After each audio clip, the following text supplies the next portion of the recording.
Pernahkah Anda menginap dalam sebuah losmen yang berharga sangat murah? Berhati-hatilah, apalagi kalau losmen itu berada di tengah hutan.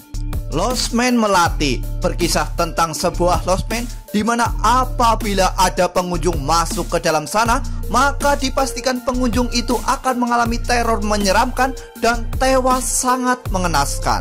Daripada penasaran, seruput dulu kopi kalian dan inilah alur cerita film Losmen Melati.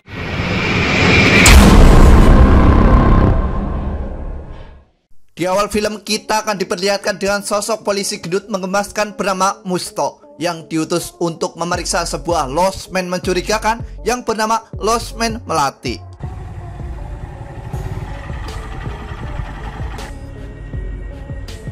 Layaknya jomblo yang pemberani, Musto nekat masuk ke dalam losmen yang sangat sepi. Sampai pada akhirnya muncul sosok hitam melintas dan sebuah lukisan yang nampak hidup, bahkan menyemprotkan darah ke mata Musto.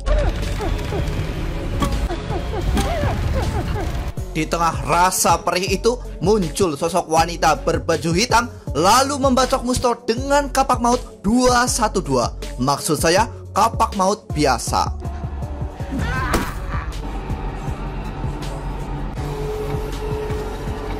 Scene berganti di mana 7 hari sebelumnya nampak sebuah keluarga dengan personil bernama Karim sebagai suami, Dara tentu saja sebagai istri, dan Jamie sebagai anak.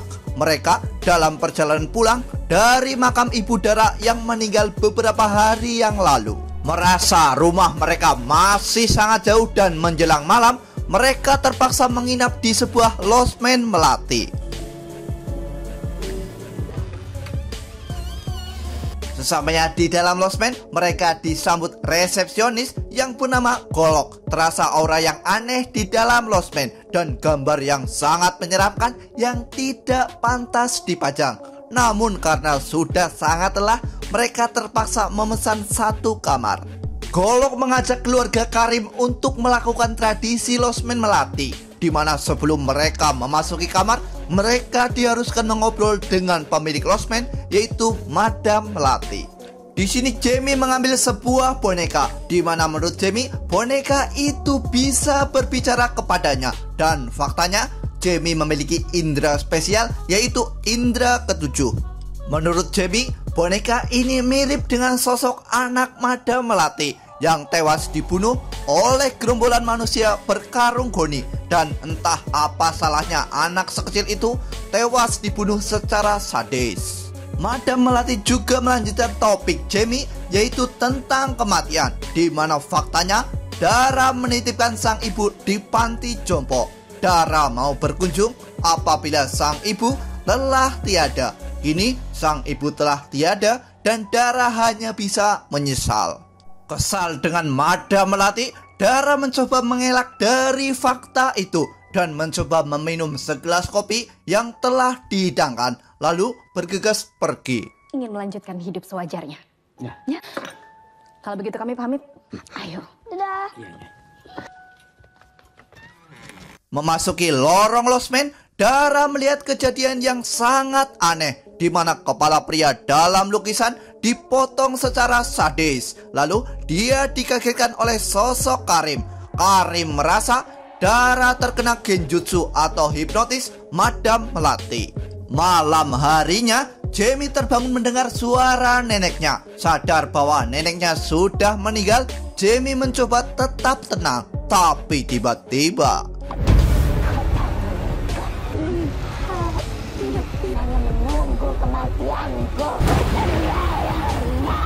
ya, muncul hantu sang nenek yang mencoba menyerangnya dengan sebuah pisau dan berhasil membawa Jamie masuk ke dalam cermin toilet. Dara yang mendengar suara pecahan kaca lalu terbangun dan kaget karena Jamie tidak ada di tempat. Sampai pada akhirnya Dara menemukan boneka Jamie dan menginjak pecahan kaca. Lalu tiba-tiba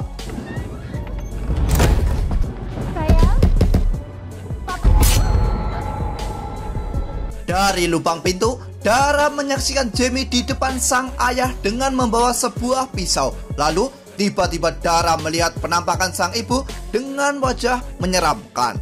Di sini arwah ibu Dara sangat murka karena merasa ditelantarkan dan dikurung di dalam panti jompo. Alhasil arwah ibu Dara mencoba mempengaruhi Jamie untuk membunuh sang ayah. Jamie, sayang.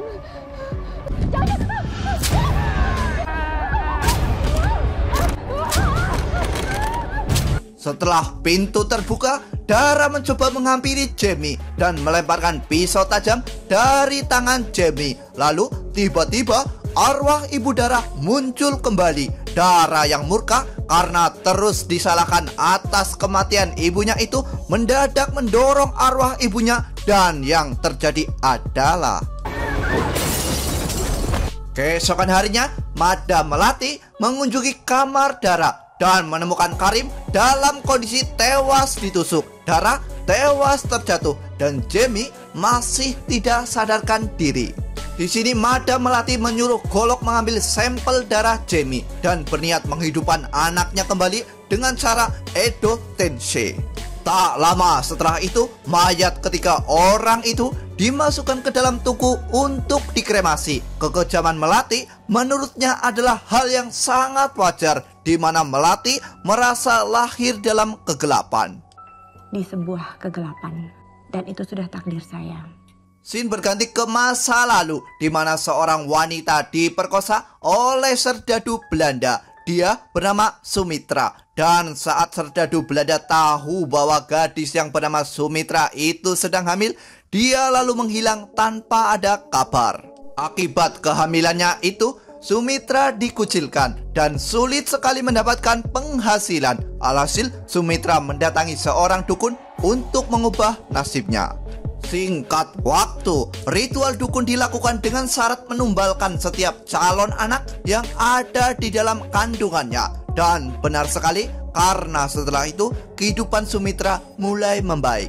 Setelah sempat mengalami beberapa kali keguguran, kejadian aneh terjadi di mana anak Sumitra yang bernama Melati justru lahir dalam keadaan sehat walafiat. Kelahiran Melati membuat sang dukun murka, lalu mengutuk Sumitra dengan sebuah penyakit yang sangat aneh dan dipastikan tidak ada obatnya. Setelah meminta pertolongan berbagai dokter dan selalu saja ditolak, Sumitra mendapatkan sebuah harapan saat bertemu sosok Dr. Kusno Sajiwo. Dr. Kusno adalah sosok dokter aneh dan dikucilkan karena ketertarikannya akan hal-hal aneh dalam dunia medis. Setelah memeriksa kondisi Sumitra, Dr. Kusno sangat bersemangat dan optimis bisa menyembuhkan penyakit itu. Tapi tentu saja semua butuh waktu. Singkat waktu, walaupun sudah berobat dengan cara bersembunyi setiap malam, kabar kutukan Sumitra mulai terdengar oleh warga bertopeng. Mereka adalah komunitas pemusnah kutukan. Sampai pada akhirnya sosok teman Melati yang bernama Putri ingin memberi kabar tentang para warga bertopeng itu. Namun sayangnya Putri sudah terlambat. Mengetahui ada warga bertopeng di depan rumah, Sigit anak Dr. Kusno mencoba membangunkan ayahnya itu. Namun sayangnya dia tidak terbangun. Alhasil Melati dan Sumitra akan digantung dalam keadaan hidup.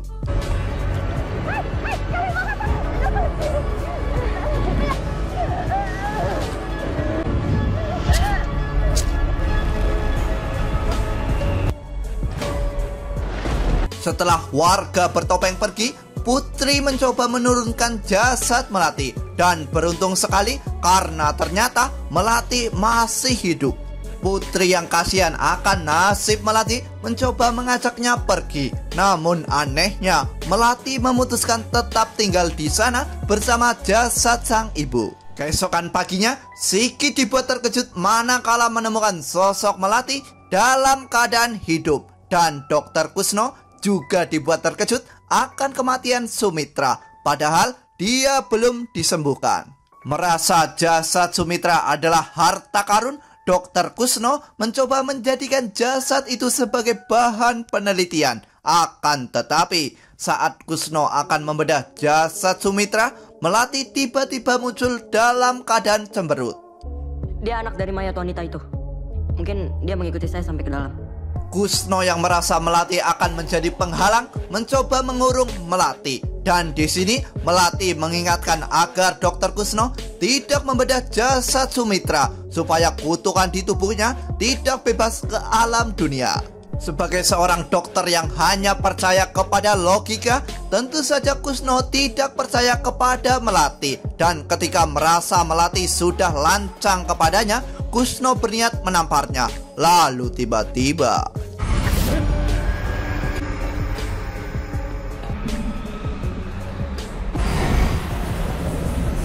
dan ketika Dokter Kusno membedah jasad Sumitra, mereka dibuat terkejut manakala melihat darah Sumitra dan organ dalam Sumitra berwarna hitam pekat. Sementara itu, mata Melati juga berubah menjadi hitam pekat. Tak lama setelah itu, darah hitam menetes di lantai dan membuat rumah itu menjadi rumah terkutuk. Belum selesai sampai di situ karena tiba-tiba jasad Sumitra hidup kembali.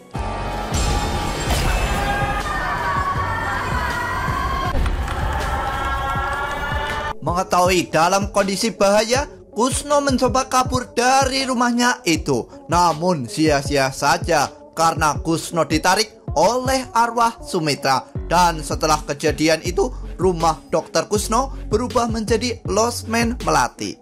Scene lalu beralih ke masa sekarang, di mana muncul dua orang pencuri yang bernama Jesa dan Joko. Mereka adalah pencuri mobil setiap tamu yang mengunjungi losmen Melati. Belum puas mencuri mobil, mereka berniat mencuri koper para tamu di dalam losmen agar mendapatkan harta yang lebih banyak.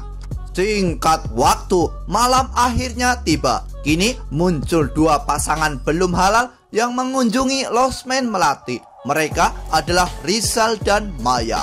Dan seperti biasa, setelah check-in dilakukan, Golok mengantar mereka untuk mengobrol dengan Madam Melati. Mengetahui maksud terselubung dari sosok Rizal, Melati menanyakan itu pada sosok Maya. Namun Maya hanya bisa terdiam, sementara Rizal justru senyum kegirangan. Melihat mereka terdiam, Madam Melati mengizinkan mereka check-in dan mengingatkan mereka agar check-out sebelum jam 12 malam. Jika tidak dilakukan, maka mereka dipastikan lebih lama lagi menginap di dalam losmen Melati. Sesampainya di dalam kamar, Congor Rizal langsung nyosor tanpa sikat gigi. Namun karena kepikiran perkataan Madam Melati, Maya berpura-pura izin masuk ke dalam toilet. Di sisi lain, nampak Jesa dan Joko sedang mengintai losmen dengan tujuan merampok harta karun para tamu losmen Melati. Namun setelah memasuki losmen Melati, kondisinya seperti tak berpenghuni dan dipenuhi aroma mistis. Sementara itu, tanpa diduga, Maya menemukan sebuah obat jenis DXL yang bakal membuatnya mabuk dan mereka lebih enjoy saat bercocok tanam. Setelah puas bercocok tanam, Maya mencoba menanyakan tentang rasa cinta Rizal apakah bakal sampai usia tua. Lalu Rizal menjawab, walaupun sampai keriput kurus dan kering, Rizal tetap mencintai Maya. Untuk membuktikan rasa cinta Rizal, Maya menyuruh Rizal memakai pakaian tua lalu berdansa. Dan tentu saja tak lama setelah itu mereka tertidur karena efek obat DXL yang mereka minum mulai bekerja. Kembali ke Jesa dan Joko yang menemukan harta karun berupa perhiasan dan uang. Tentu saja arwah Sumitra tidak akan membiarkan mereka keluar dalam keadaan hidup. Dimulai dari punggung Jesa yang ditusuk-tusuk oleh sebuah boneka. Dan setelah itu sosok Sumitra datang lalu membuat Jesa kabur dan terjebak dalam ruang bawah tanah.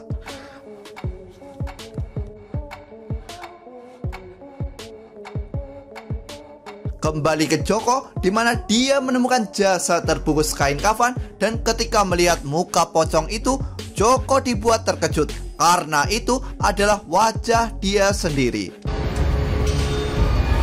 Karena ketakutan, Joko mencoba bersembunyi di sebuah kamar yang ternyata adalah kamar Madam Melati. Tapi pertanyaannya, di manakah Madam Melati berada? Kembali ke sosok Maya, di mana dia sangat terkejut manakala sedang bercermin dan melihat fakta bahwa wajahnya sudah menua serta fisiknya sangat melemah. Dan ternyata tidak hanya Maya, Rizal juga mengalami penuaan dalam waktu yang sangat singkat. Lalu, apakah karena mereka menginap melewati jam 12 malam? Maya yang dilanda kepanikan mencoba meminum obat lagi. Namun tak lama setelah itu, gigi Maya lalu patah. Dan karena panik, Maya terjatuh ke dalam sebuah bathtub.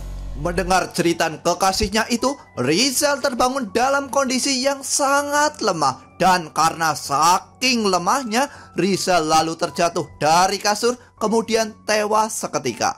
Akhirnya yang dicari muncul juga. Melihat Madam Melati, Joko kemudian menusuk perutnya dan bergegas mengambil perhiasan yang dia miliki. Tapi tiba-tiba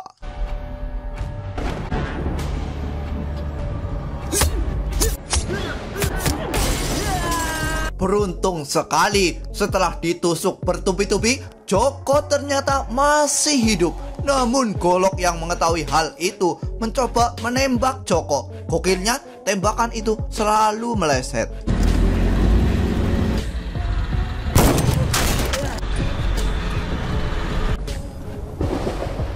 Kembali ke Jesha, di mana dia kini menemukan ruang kremasi yang sedang bergetar seperti berpenghuni. Dan ketika Jesha membuka tempat kremasi itu, yang terjadi adalah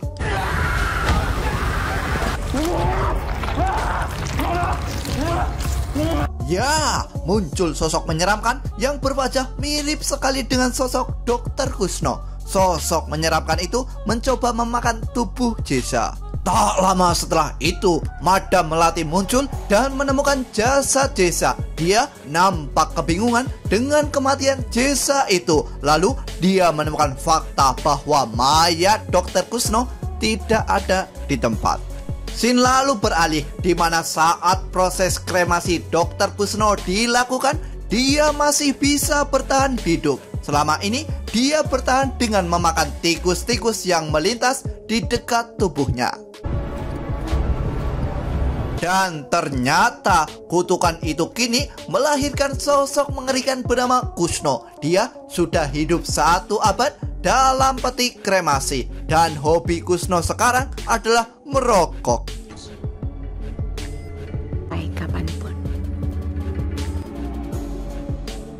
Keesokan harinya, Melati dan Golok mencoba mengevakuasi jasad Maya dan Rizal. Melihat cincin di jari Maya, Melati melakukan flashback ke masa lalu, di mana waktu itu Sigit yang sudah dewasa mencoba melamar Melati menjadi istrinya. Namun Melati menolak karena dia sadar diri adalah wanita terkutuk. Sementara Sigit adalah seorang abdi negara. Dan saran dari Melati, berfokuslah pada profesimu itu. Scene lalu berpindah ke seorang detektif yang bernama Fadil. Dia menemukan jasad Joko yang tewas akibat pendarahan karena luka tusukan bertubi-tubi. Dalam kebingungan itu, sosok polisi yang bernama Musto mencurigai bahwa kematian Joko ada kaitannya dengan losmen Melati yang berada di dekat TKP. Tentu saja dia akan tewas seperti di awal film. Dan sampai di sini film Lost Man Melati tamat dengan ending yang sangat membagongkan.